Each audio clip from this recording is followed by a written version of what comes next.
Siamo alle notti al museo organizzate dalla società Solferino e San Martino in collaborazione con i rievocatori storici del gruppo Centesimo di Linea.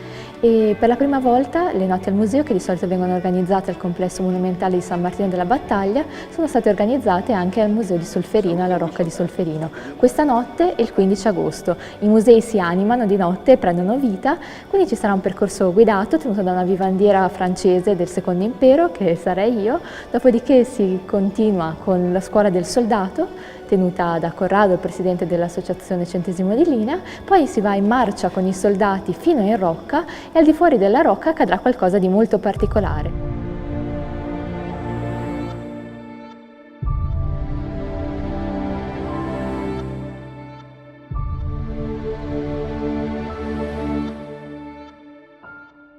Questo zaino qua è la casa del soldato, perché ho la gamella per mangiare e per bere.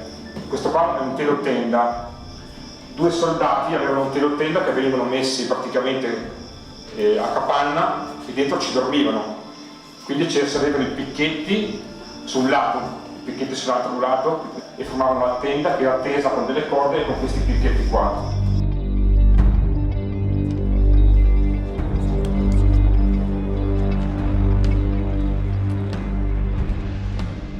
Questa sera, in collaborazione con i musei di Solferino e San Martino, organizziamo la Notte ai Musei, che consiste nella visita guidata al Museo di Solferino, una piccola conferenza dove verranno spiegati i movimenti delle truppe, l'organizzazione delle truppe francesi appunto durante la battaglia di Solferino.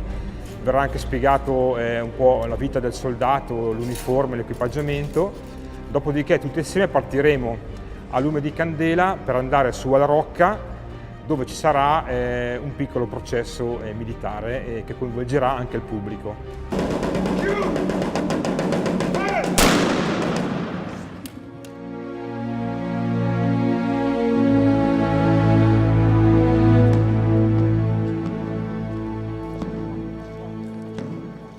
Noi questa sera ci occupiamo di giustizia militare, vale a dire di quella branca del codice penale che riguarda i membri delle forze armate, allora come oggi.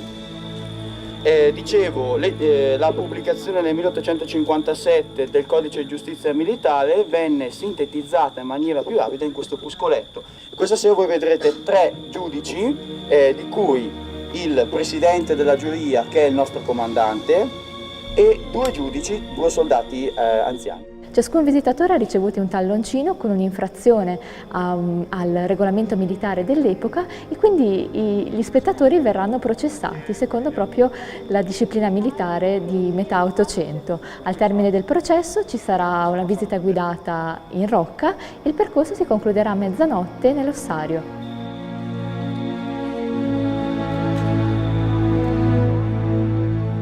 Io non sono nessuno, signori, ma voi, come autorità dell'esercito, avete la più grande saggezza della nostra nazione. Allora, la Laureoli secondo me vuole essere fucilata. Sì. Vuole provare questa emozione. Portatela al muro, imparate il prete.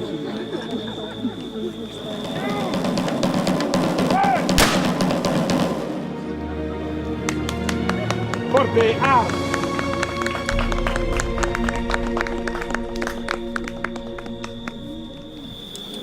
Giuro fedeltà alla Costituzione e obbedienza all'imperatore. Soldat Le Pen, potete testimoniare, potete confermare che il soldato Lebuc è stato sorpreso mentre parlava con un prigioniero italiano, già stato arrestato per aver rivelato informazioni al nemico? Sì, è vero, mi sembrava che ci fosse anche un passaggio di qualcosa che poteva essere denaro. Quindi corruzione. Viva la France! Giù! Su, in alto, fate parate!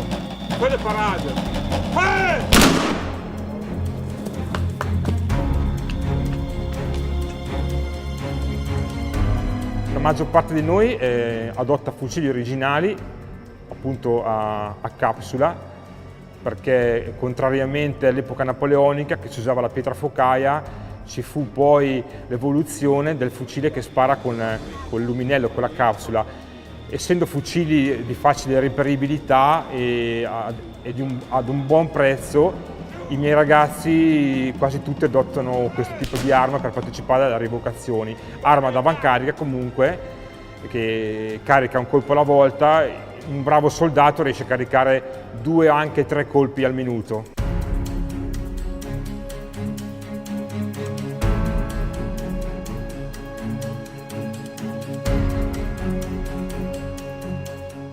Questa è un'antichissima fortezza del 1022, infatti fra pochi anni compirà 1000 anni.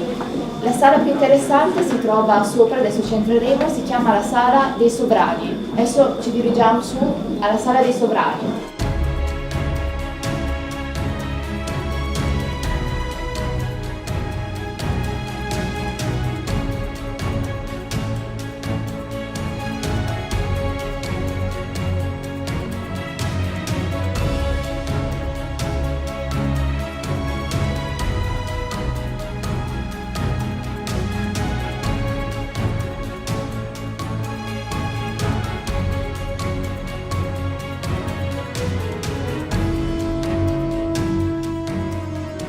Qua la maggior parte di quelli che vedete sono teschi di persone giovanissime perché i soldati avevano tutti tra i 20 e i 30 anni, la maggior parte di quelli che morivano.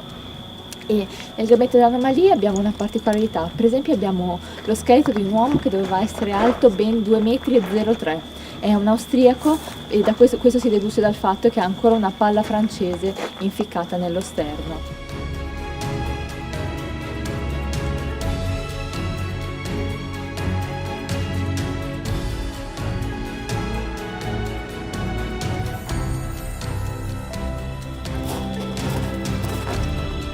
C'est fini, rompez! Vive la Saint-Étienne! Vive la Saint-Étienne! Signori, è stato un piacere.